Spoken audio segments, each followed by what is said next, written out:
নমস্কার, কণাস food diary থেকে আমি আশিস কণা। আজকে আমি করে দেখাবো চিচিঙ্গে পোস্ত। এই চিচিঙ্গে পোস্ত একটা খুবই ভালো নিরামিষ রান্না। যে কোনো নিরামিষ দিনে এই রান্নাটা করে আপনারা খেতে পারেন। তো দেখুন, আমি কিছুটা চিচিঙ্গে কেটে সরু করে কেটে রেখেছি। এটাকে একটু জলে ভাপিয়ে নেব। আর একটু লম্বা করে আলু সরু করে কেটে রেখেছি। এই দুটো দিয়ে চিচিঙ্গে পোস্ত হবে। তো প্রথমে দেখুন, আমি একটু জল গরম করতে দিয়েছি। এখানে আমি এটাকে দিয়ে দেবো, হালকা করে ভাপিয়ে নেব।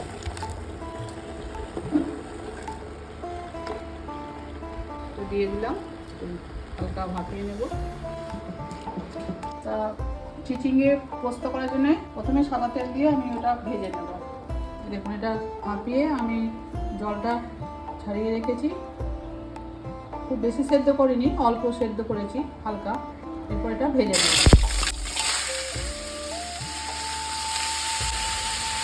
চিচিঙ্গাটা ভেজে নিলে চিচিঙ্গার মধ্যে যে একটা একটু ঝাপসা গন্ধ থাকে, সেই গন্ধটা চলে যায়। এই জন্য আমি আলাদা করে এটা ভেজে নিই। এখানে এবার সুন্দরভাবে ভাজা হয়ে গেছে চিচিঙ্গাটা। এবার তুলে নেব।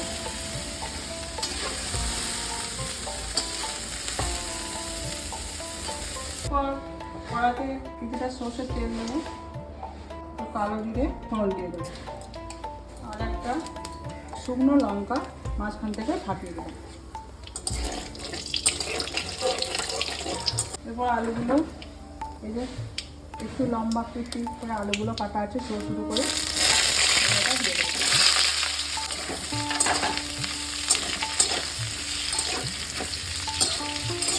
আপনারা এভাবে আলুটাকে ভেজে নেবেন ভালোভাবে। এখন আমি লবণ দিচ্ছি না, লবণ দিলে ভালোভাবে আলুটা ভাজা যাবে না। এই চিচিঙ্গা পোস্ত যে কোনো নিরামিষ দিন বা এমনি গরম ভাতের সঙ্গে আপনারা খেতে পারেন, খুব ভালো লাগবে। দেখুন, আলুটা লাল লাল করে ভাজা হয়ে গেছে। এরপর এর মধ্যে আমি চিচিঙ্গাটা দিয়ে দিচ্ছি। এই চিচিঙ্গে পোস্ত আমাদের হুগলি জেলায় খুব ফেভারিট একটা ডিশ। আপনারা এইভাবে ভালো করে চিচিঙ্গের সঙ্গে এই আলুটা ভালোভাবে ভেজে নিতে হবে। এখানে আমাদের সবাই আমরা চিচিঙ্গে বলে অনেকে চিনি, আবার আমাদের এখানে এই চিচিঙ্গাকে অনেকে ভুপা বলে। আমাদের এখানে এই সবজিটাকে কী বলে আপনারা সবাই কমেন্ট করে জানাবেন।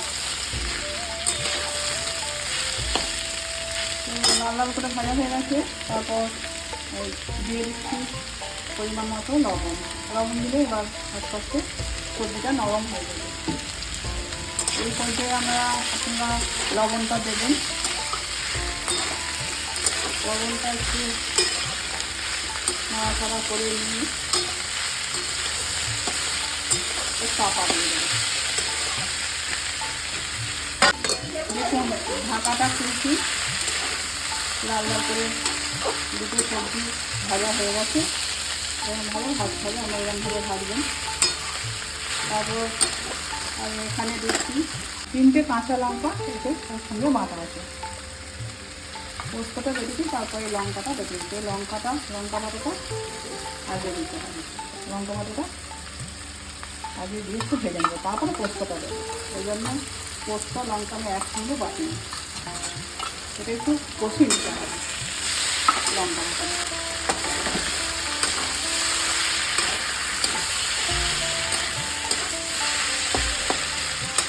বাটিটা আছে, এটা একটু জল দেবো, অল্প সামান্য জল দেবো। সামান্য জল দিলাম, সামান্য জল লাগবে সেদ্ধ হওয়ার জন্য। এবার একটু চাপা দেবো।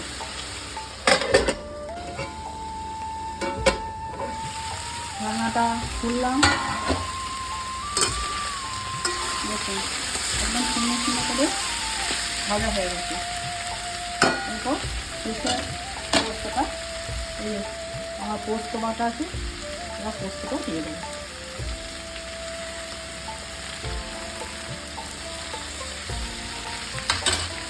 তো বাকিটা জলটা দিয়ে দিলাম, জলটা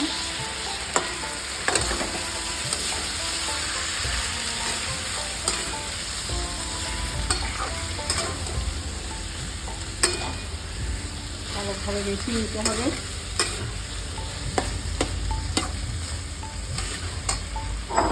কয়েকটা কাঁচা লঙ্কা সেটা দিয়ে দিলাম।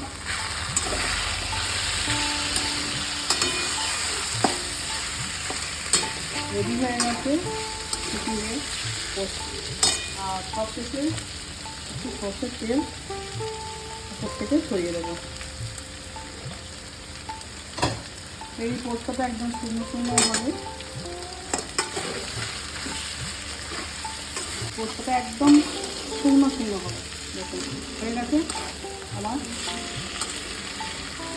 চিচিঙ্গে পোস্ত। আপনারা বাড়িতে অবশ্যই একবার করে দেখবেন,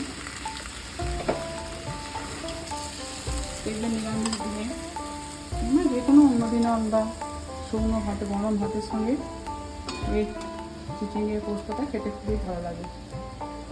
ঝিঙে পোস্তর স্বাদ আলাদা, আর এই চিচিঙ্গে পোস্তর স্বাদ একদম আলাদা। এটা খেতে একদম অন্যরকম লাগে। তো আমার এই রান্নাটা আপনাদের কেমন লাগলো অবশ্যই কমেন্ট করে জানাবেন। যদি ভালো লাগে সবাই লাইক, শেয়ার, সাবস্ক্রাইব করবেন। আর এতক্ষণ আমার সঙ্গে থাকার জন্য সবাইকে ধন্যবাদ। সবাই ভালো থাকবেন, সুস্থ থাকবেন। নমস্কার।